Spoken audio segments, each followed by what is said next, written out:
Hi everyone, how you doing? Welcome back. Happy New Year. Hope you're good. Hope you're enjoying your winter. I'm here just on the other side of Verbier. Verbier's up there in the cloud. As you can see, we've got a lot of snow. It's been a really good winter. I've taken today off because I'm resting after New Year, pretty tired. But I thought I'd take this opportunity to talk you through my backpack.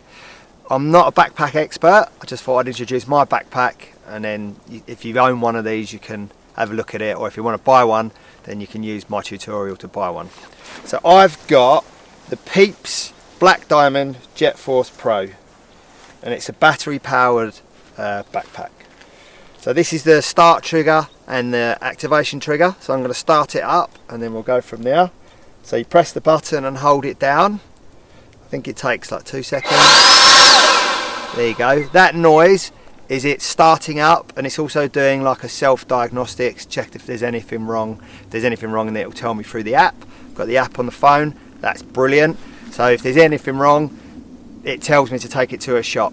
But if not, the app's good enough to keep the bag working or whatever, tell you if there's anything wrong. So yeah, so we're on. We switched on. Press the button. So we've got 4 lights. That means it's fully charged, and it's also got 4 deployments. So that's the good thing about this bag. I go into chalets to meet clients, and I'm taking them out for the day off piste, and I can use the bag, deploy it, and then they can see how it works, what's involved in a bag, and it's pretty cool. Not like the canister. Once you set it off, you can go back to the shop. I can repack this. I'll show you that in a minute as well. And also, I will deploy it in a minute, but it takes 3 minutes, so then I'll be standing there staring at you while it goes off.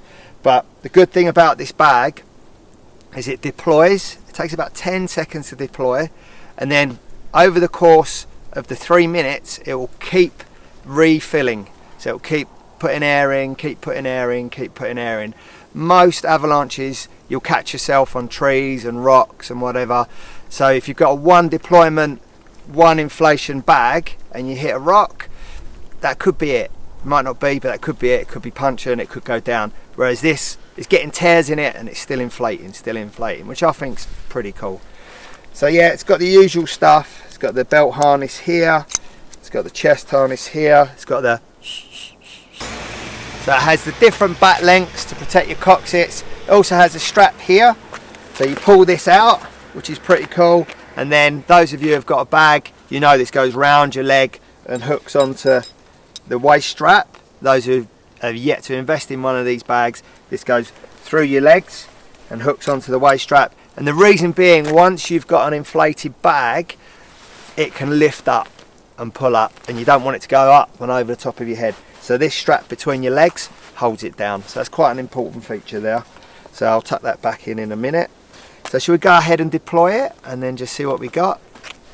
You ready? So the good thing as well with a single deployment, a canister, gas canister, not a battery powered, people have the temptation to not want to pull it because they've got 1 pull, they don't want to ruin the day. Very first little bit of slough they may think it could be, and they think, well, I don't want to pull it because I'm going to ruin my day, so I'm not going to pull it, and then it turns into something bigger, and then sadly that happens quite a lot. Whereas this one, we could just pull it.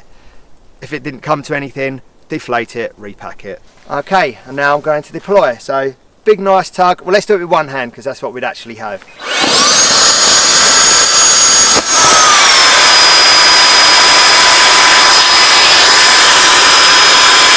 So this is the 1 minute. So it's deflated now. That was 10 seconds, and over the first minute to 3 minutes, it's going to keep refilling.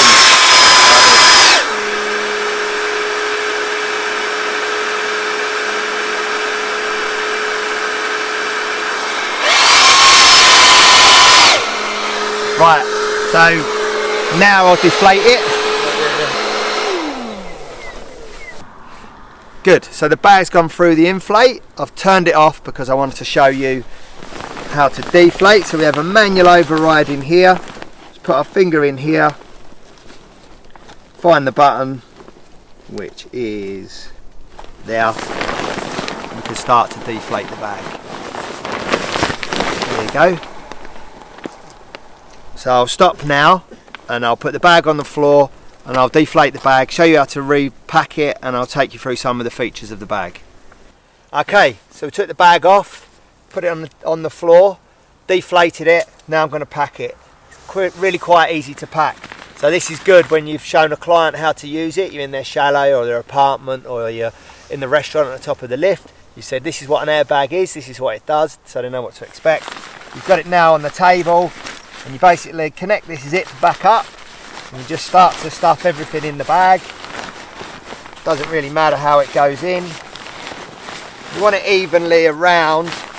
I'll show you in a minute when we look inside. It's kind of like a donut shape inside. Then as you go, you work this, pull the zip towards you. Stuff in the bag in. Keep the zip going. Pretty straightforward. Remember, if the air keeps building up to one end, that we have the manual air bleed button on the side that we can press to let that out. So there we go. There you go. So I've got a bit of air trapped at the end. Let's quickly go to the button. There we go. Easy. Let that last bit of air out. Roll it up in a sausage. Pull your zip all the way down.